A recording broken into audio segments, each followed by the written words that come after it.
Welcome to another episode of the Carlito Monroe Show. I'm your host, Carlito Monroe. I want to start off, I hadn't done a show since around Thanksgiving, and hoping everybody had a good Thanksgiving. Hoping everybody's well. I guess that's the most important part of it. It's not what you necessarily ate, just that everybody's doing well. Before we get started, I got my information at the bottom of the screen, social media, all of them are the same, Carlito Monroe Show. You can go to those different sites, join, donate, whatever you want to do there. But need you to like, share, subscribe to the channel. Hit the notification bell so you'll be the first to know when I upload new content, whether it's entertainment news or local news or reaction videos or just story time. Just different stories from my life growing up. What I thought about that I wanted to do, and I wasn't sure if I was going to talk about it or not. It's not so much of an entertaining story, but I decided I was going to do a story today. It's something that happened growing up, and it focuses on. I guess it focuses more on friends. So a lot of people say that this person's their friend, that person's their friend, and I can't. It was the song. It was a rap song, Houdini. These are friends. How many of us have them? And everybody likes to say that they have friends, and I think the slang now today is when somebody has that's their best friend. They'll say, "Oh, this is my brother," or "This is like my brother," or something to that effect, and I think, I actually think that the term friend is misused now. I think most people that you handing out the word friend and calling somebody your friend or your brother when it should be more of an associate. You associate with different people, whether it's through your job or whether you went to college with them or you were in the military with them or it's your neighbor or whatever the case is. Usually somebody that I would consider a friend is usually somebody that I grew up with since I was little up into where I'm at now. And even in that case, even those people end up not being your friends or what you thought they were. Or, because in my case, I had a couple of guys that I considered my friends, or in today's terms, brothers.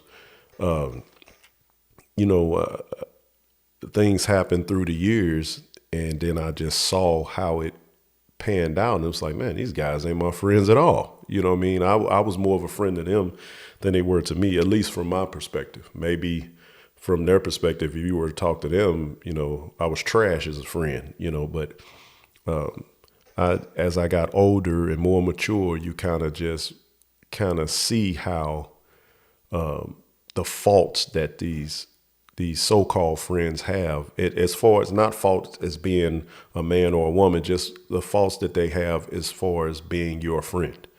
You look at what you do or help them with compared to what they do or help you with.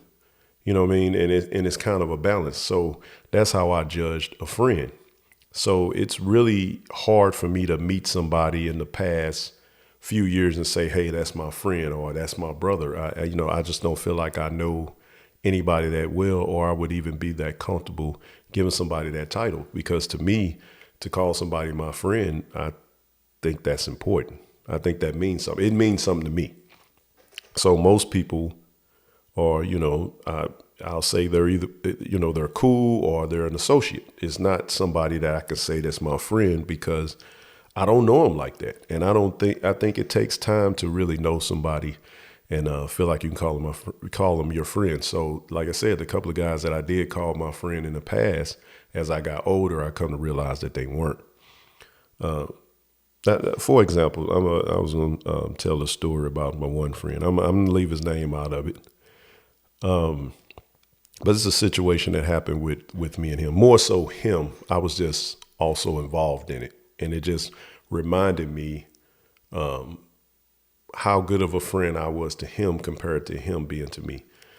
He had at the time he had a girlfriend that was, I hate to use the word volatile, but I mean, she did a lot of different things to him. And I mean, he was doing stuff to her. He cheated on her or whatever. And, and it's not uncommon with men and women who aren't married. So, he cheated a couple of times and, they went through their whole thing. But she was one of the women that like to, tear up clothes, set stuff on fire, fight at, swing at him and then call the police on him. She was just one of those people like that. And then I always would tell him and say, man, you need to get away from her, man. It's too much trouble. She already had 2 kids. And I don't care what anybody says. A woman that already has kids, that's a woman that's not looking to for a boyfriend. They're just looking for, they're looking for somebody helping with these kids because the daddies, the baby daddies of those kids apparently aren't around. And in his case, rightfully so, because I feel like she was crazy. I feel like there was something wrong with her. So, me telling him this, and I guess you could say in confidence, because I didn't tell him this stuff about her to say, hey, don't go back and tell her. It was more of a thing of I'm telling him, man, you need to get away from her, man, because I'm looking at him as a friend. Hey, you need to get away from her, blah, blah, blah. This girl over here is much better. Won't you just deal with her? She's getting her education at the time, was in college. So she's getting her education, man. Y'all have a better life, as far as finances go. And she cared about him, the other girl. So I was like, yo, man, you need to just focus on her and leave this one over here alone. But he, for some reason, thought it was a good idea to go back and tell the girl that I was telling him to stay away from about everything that I said about her. Now, I think that's an unwritten rule. I like I said, I never told him not to say anything to her, not to tell her the different things that I said, but he did.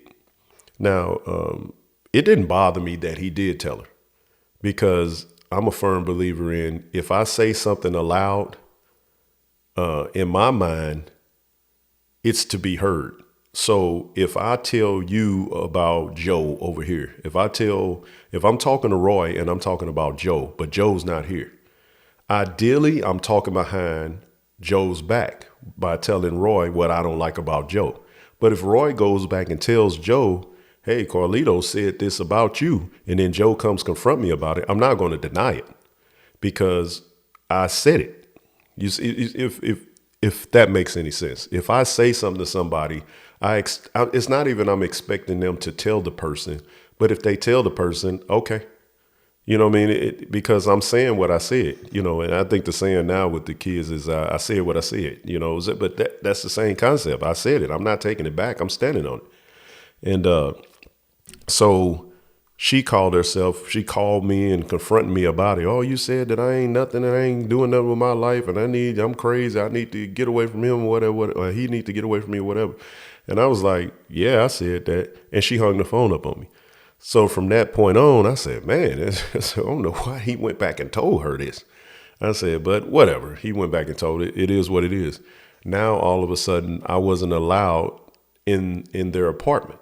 Now, time had went by from that point. At first, he had his own place and he dealt with the one girl and then he was dealing with the crazy girl. He ends up giving up his place, moving in with the crazy girl. Now, when I said this stuff about her, it was 8 months, year prior to them moving in. But it didn't matter to me. I figured he's a man and it is what it is. And either she forget about it or forgive it or don't forgive it. Just don't deal with me. But he's my friend. He's my friend. So ironically, I wasn't allowed in their place, in his apartment where they were living together now. She tells him, I come there, to visit him. I don't want him in my house. He need to stay outside. If you're going to deal with your friend, be outside with him. So every time I would come there, we were outside. We're outside. He didn't have a porch. It was I call them prefabs, like prefabricating home. It was at one point the government had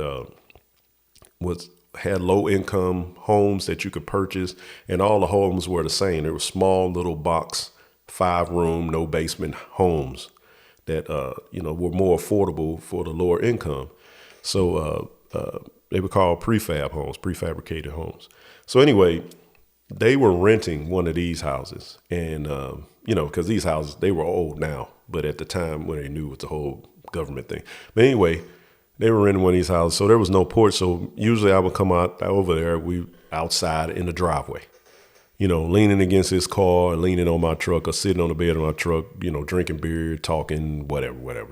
That was always, when I came to his place, that was a visiting. When he came to my place, he was able to come in.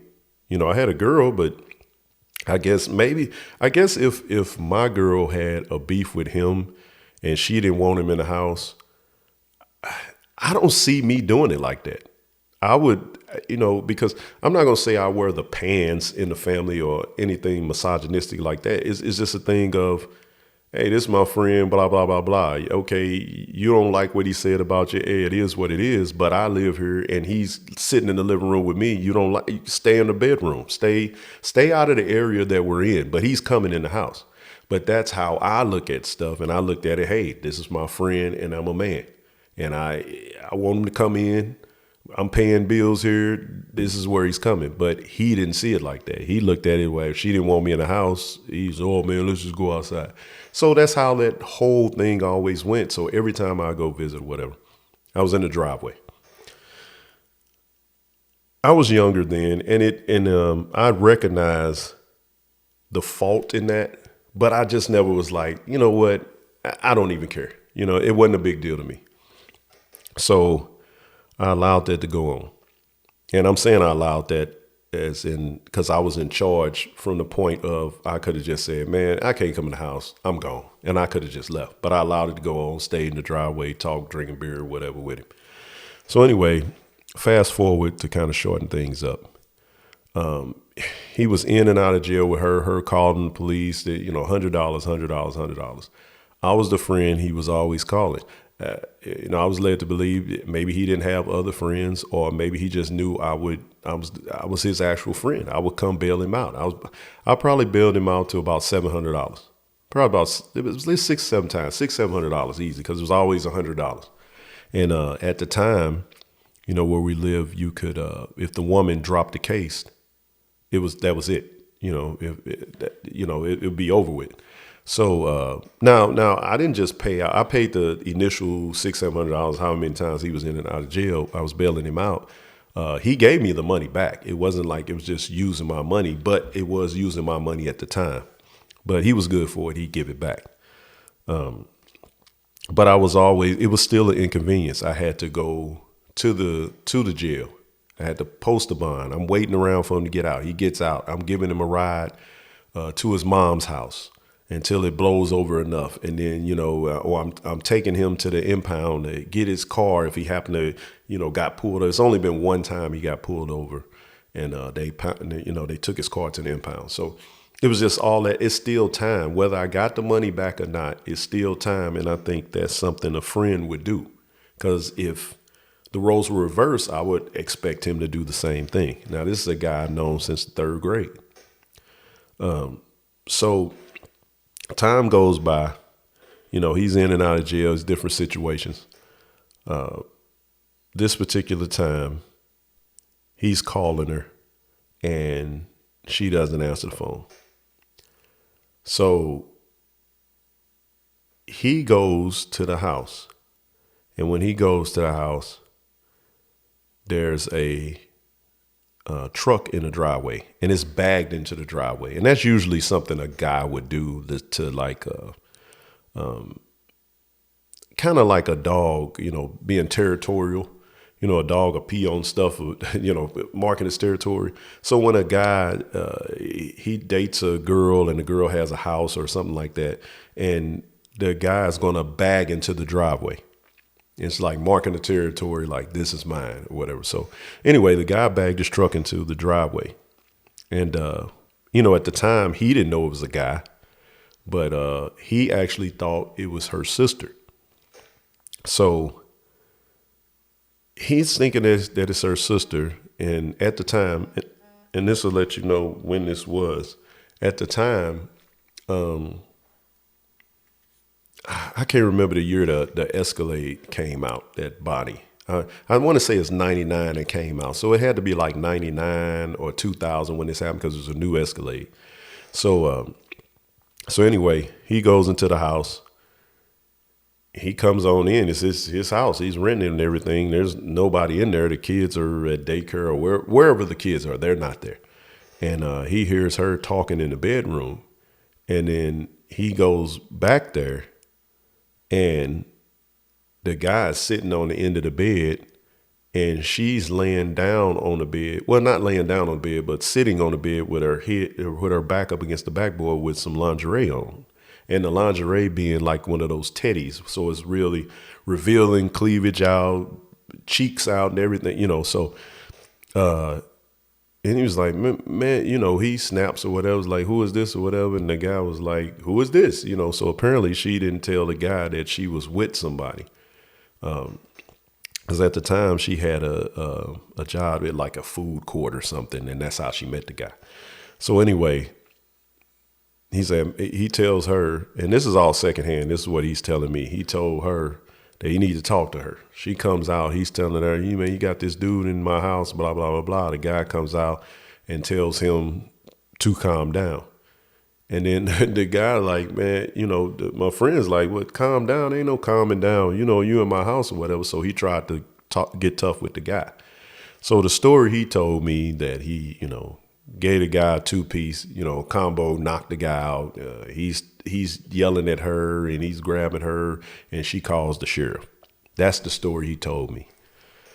When I get there, because after he's out the house and the sheriffs are there. I pull up because he calls me, he called me. He's like, man, I'm ending up going to jail because when he supposedly knocked this guy out, and he bit her. That's what he did. He bit her. He bit her on the neck or something. I guess the guy's a vampire, but he's mad. He bit her on the neck, and she's called the police, the sheriffs, and he just leaves. And he leaves his car in the driveway and everything. He leaves. He takes off running, trying to be on the run, figuring he's going to get caught and he's going to jail. So he didn't want to drive off. He's calling me, man, come pick me up, man. I did this, man. I'm going to end up in jail, blah, blah, blah. Me being a friend, I said, all right, man, where are you at? Oh, I'm over here by this car wash. There was a car wash near them. So I went to the car wash and I didn't see him. I called him back and nobody answered. So I decided I'm going to go by the house. I go by the house. And then there's sheriffs there. And then there's this guy I'd never seen before standing in the driveway and he's talking to the sheriff. And I didn't see my buddy. So I pull up and I'm sitting there and I got out, and it's always an uncomfortable scene when there's cops around and then you just get out and walk up on the scene. But ironically enough, I had a cousin that's a sheriff and he was one of the sheriffs there. So, he said something to me and I was like, oh, my buddy had called me or whatever. And he's like, what's your buddy's name? I told him the name. He was like, oh, yeah, it's a domestic call. Your buddy gonna end up going to jail. He's in there talking to the other sheriff or whatever now. And I was like, oh, okay, or whatever. And then I was like, man, I whispered to him, I said, who is this guy? This guy's, and he was like, oh, that's the guy that was in the house when your buddy showed up, in there with his girl. That this was the guy. Now, I'm 6'4", about 245, 250. I'm a pretty good sized guy. A lot of people say I'm a big guy. This guy had to have me at least by 2 or 3 inches and at least 50 pounds. He was not a small guy by far. Now, my friend is probably about 6 feet, maybe 200, 205 or something like that. Not in the best shape, not a guy that goes to the gym or anything like that. So there's no way he knocked this guy out or gave him a 2-piece like the story he told me. So it was clearly a fabricated story. There's no way he knocked that guy out. He probably could have bit the guy, or something like that. Or I could see him getting away from the guy running. But this was a huge guy. So anyway, and I see the guy, whatever. The guy comes, walks over towards me and my cousin. He's sitting there talking. And then he introduces it, and I couldn't tell you the guy's name if I wanted to at this point. But ironically enough, this guy was an FBI agent. And who saw that coming? He was an FBI agent, but I don't think he was an FBI agent like the stereotypical one that's, busting drug dealers and different things like that. I don't think he was that kind. I think he worked in kind of like the office kind of deal, but this is why he had Escalate. He had enough money that he could afford to have this Escalate at the time. So needless to say, try to shorten this up because it just runs long because I try to get so detailed to try to paint the picture of what went on. He comes out, they got him in handcuffs. He's crying. My buddy, he's crying. He's in handcuffs. And his girl's at the door shaking her head. And she yells out, "Arrest him too," saying to arrest me. And when she said it, I'm looking at the big dude like, man, what did he do? This is what I'm thinking in my head. What did he do? Yeah, his friend, he did something too. Arrest him too. Talking about me. And I just pulled up. I'm like, what? What are you arresting me for? I didn't do anything. And then, they didn't arrest me, but it just showed you where her head was at. She's mad at him. She done had this dude in the house and he done walked in on her. And her response is he's getting arrested. And she like, yeah, get him out of there. Oh, his friend out there too. Go on and put him in handcuffs and throw him in jail too. That's how she thought. That made sense to her for me to be arrested too, because I told him the truth about her, months earlier. It's just crazy thinking back on it. It's like, man, the audacity of this woman. Why should I go to jail too? There's not even a plausible reason for me to be going to jail, let alone you can just yell out, because I honestly think this, and it doesn't go for all black women, but I think a lot of black women think the police work directly for them. Like the police are their personal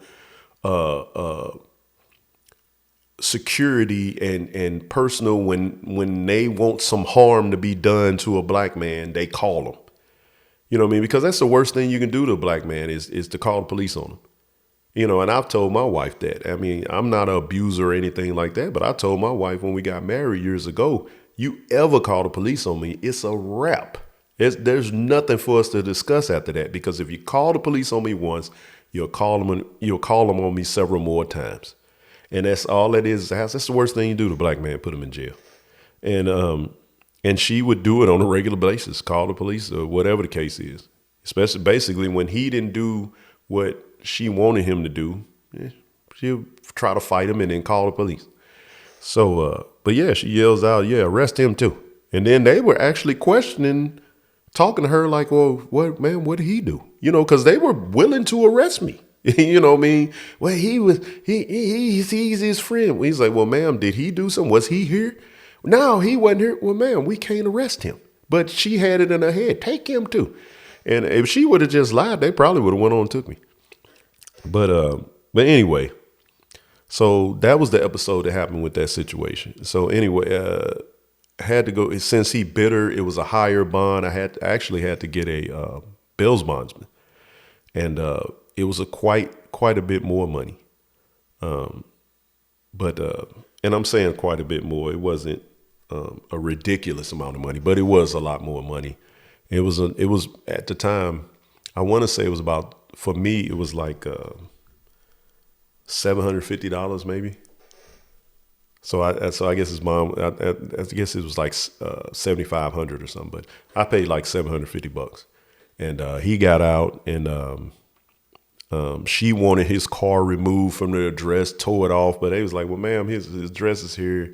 He's taken to the jail. We're not going to tow his car from his house, But anyway, I got him out, and he actually stayed at my place, me and my girl place at the time, for a couple of days, and then he was like, man, I'm just getting my stuff and take it to storage and get out of there. So I had a truck, moved there, went there helping to move stuff. A sheriff had to be there for him to get the stuff out. So I'm there grabbing stuff, helping him move stuff, loading stuff on my truck, take it to the storage, come back.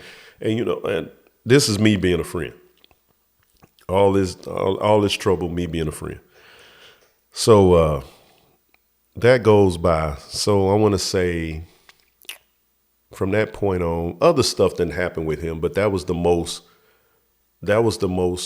for me, the most traumatic story about him, where I was being a friend and helping him out. That was probably the worst out of all the stuff, me being a friend with him. There's other stories too, but that stands out the most. So some time goes by, whatever. He ends up back with the girl. They actually end up moving to another place or whatever. And stuff still went on. It didn't matter. So anyway, at this time, me and my girl were moving. And I couldn't get anybody. And I say, man, you think you'll be able to help me move tomorrow, man, blah, blah, blah.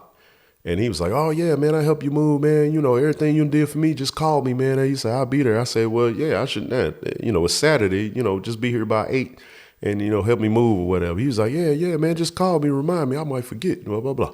Okay. So 7 o'clock that moving day for me, for him to be a friend to me, help me move. He didn't show. I called him. The phone just rang and it just got the voicemail. I say, man, if you couldn't do it, just let me know you can't do it. I'd try to get somebody else. You leaving me jumped up right now.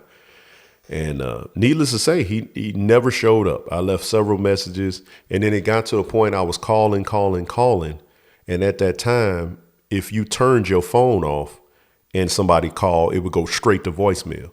So he knew that I was calling. My number had to have been coming in, calling him. And he just turns his cell phone off because now I'll call, it just goes to voicemail.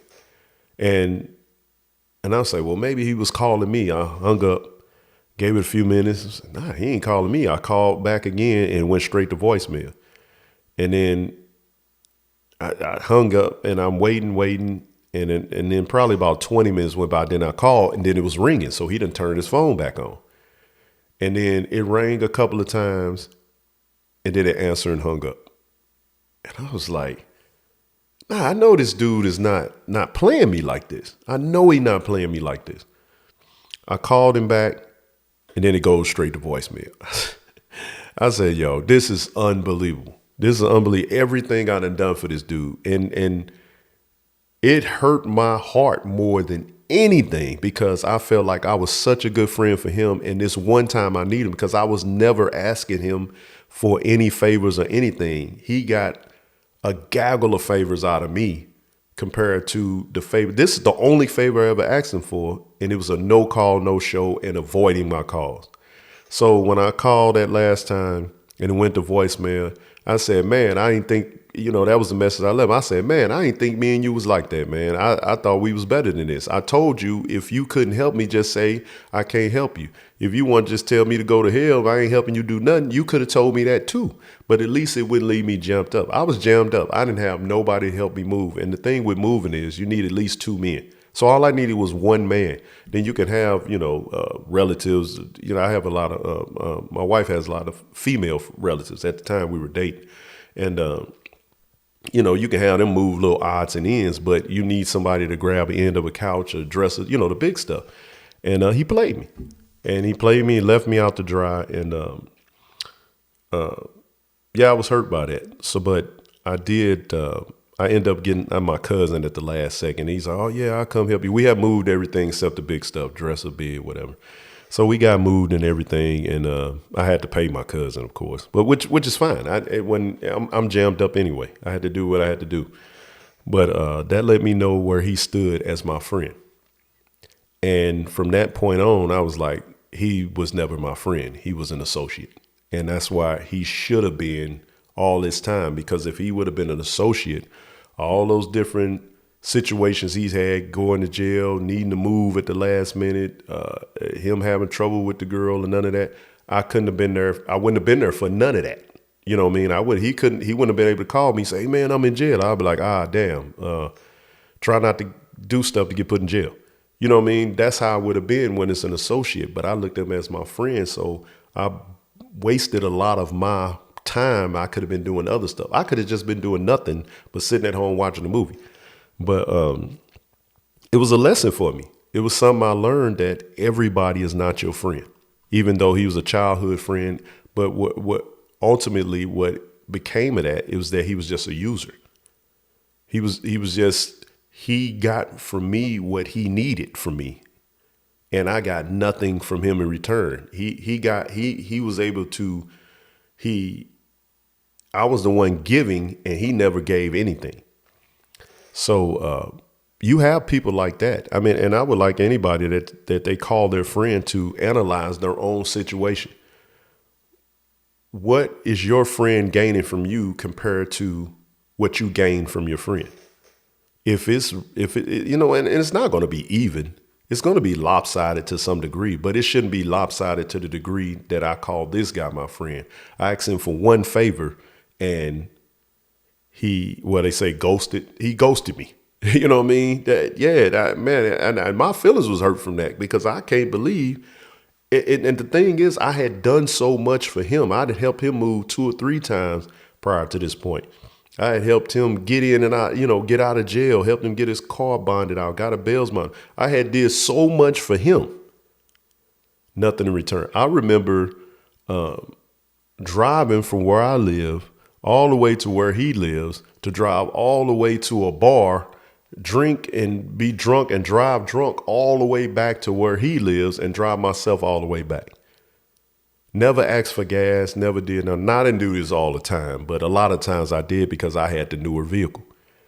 But that just goes to show you what a so-called friend is. And I wouldn't have done none of that stuff if I'd have knew that he would have screwed me over just this one time.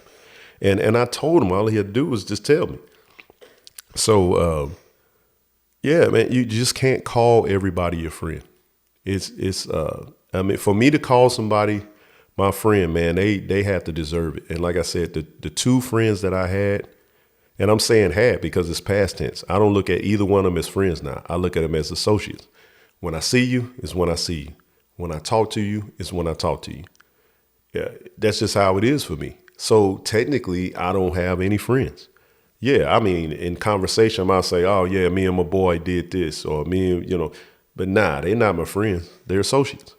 I think everybody should be analyzing their friends and then see that they're not really friends. They're just associates. And it makes you see things differently. And when you see things differently, it's like you're not looking through what they saw Coke bottle glasses. You actually seeing with 2020 and you see where you stand with people. And, when you know where you stand with people, you're able to act accordingly. So, but yeah, I just wanted to tell that story about my so-called friend. And man, it's just like the song said, friends, how many of us have them?